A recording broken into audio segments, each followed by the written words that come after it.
রমজানের এই পবিত্র মাসে আপনারা শুধু মুনাফার কথা না ভেবে আল্লাহ তাআলার সন্তুষ্টি অর্জনের লক্ষ্যে কাজ করুন, তার আদেশ মেনে চলার চেষ্টা করুন। বিশেষ করে রমজানে সবাই 5 ওয়াক্ত ফরজ নামাজ সব সময় জামাতে আদায় করবেন।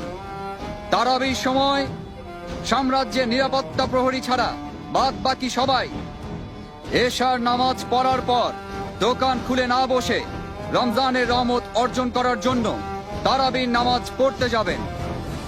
যারা নামাজ না পড়ে দোকানে এসে ব্যবসা করবে তাদের কঠোর শাস্তি দেয়া হবে। প্রত্যেক মুসলমান ব্যক্তির নামাজ ও রোজা পালন করা সবচেয়ে বড় দায়িত্ব। এই পবিত্র মাসে 5 ওয়াক্ত নামাজ জামাতে পড়ার জন্য আপনারা সবাই মসজিদে যাবেন। বায়াজিদ মসজিদের ময়দানে ইবাদত করতে আসা মহিলাদের আশেপাশে ঘোরাঘুরি করলে বা কোনো ক্ষতি করলে অথবা কোনো বেয়াদবি করলে কঠিন শাস্তি পেতে হবে।